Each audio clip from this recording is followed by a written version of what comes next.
হয় ওনাকে সেগুলো পালন করতে হবে। তো উনি আস্তে আস্তে শিখবেন, হুজুরদের সাথে উনি পরামর্শ করবেন এবং আমাদের এখানে কোরআন তেলাওয়াত শিক্ষা দেন একজন কারি মাহমুদুর রহমান হুজুর, ওনার কাছ থেকে কোরআন তেলাওয়াত শিখবেন, নামাজের মাসালা মাসাইল শিখবেন। আল্লাহ আপনাকে কবুল করুন, সবাই বলি আমিন। আমরা যেভাবে রাসূলুল্লাহ সাহাবীদের ঈমানের কথা শুনলাম, ওনারা যে পরিশ্রম করেছেন, উনিও তো বড় ত্যাগ স্বীকার করতে হচ্ছে, পরিবার পরিজনের বিরুদ্ধে গিয়ে, সমাজের বিরুদ্ধে গিয়ে ওনাকে আল্লাহর দ্বীন গ্রহণ করতে হচ্ছে। আল্লাহ ওনার এই ত্যাগকে কবুল করুন, সবাই বলেন আমিন। তো উনি আপনাদের এখানে পরিচিত, উনি যদি পারিবারিকভাবে সামাজিকভাবে কোনো সমস্যার সম্মুখীন হন, অর্থনৈতিক সংকটে পড়েন, আমার রাসূল যেভাবে ওনার নতুন সাহাবী সালমান ফারসিকে সহযোগিতা করেছেন, আমাদেরও সেটা করার দরকার আছে না? এবং আল্লাহ যেভাবে হযরত আমর ইবনুল আসকে প্রতিশ্রুতি দিয়েছেন ঈমান আনার পূর্বের সব আমল সমস্ত গুনাহ আল্লাহ মাফ করে দিবেন, আল্লাহ ওনারও জীবনের সমস্ত গুনাহ মাফ করে দিন, সবাই বলেন আমিন।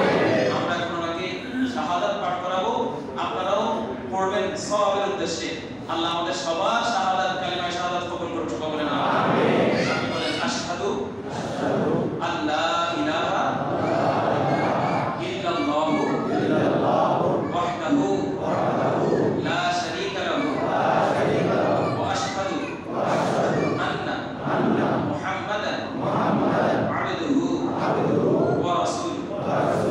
বাংলায় বলেন আমি সাক্ষ্য দিচ্ছি যে আল্লাহ ছাড়া ইবাদতের উপযুক্ত আর কোনো উপাস্য নেই, তিনি এক, তিনি অদ্বিতীয়, তার কোনো তুলনা নেই।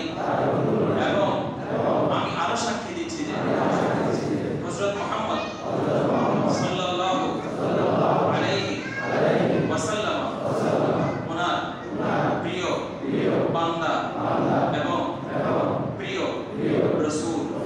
সবাই বলে আলহামদুলিল্লাহ। আল্লাহ আমাদের ঈমান কবুল করুন, সবাই বলেন আমিন। আপনি আজকে থেকে আমাদের মুসলিম ভাই, আপনি আমাদের সাথে সবার সাথে নামাজ পড়বেন, সবাই বলে আলহামদুলিল্লাহ।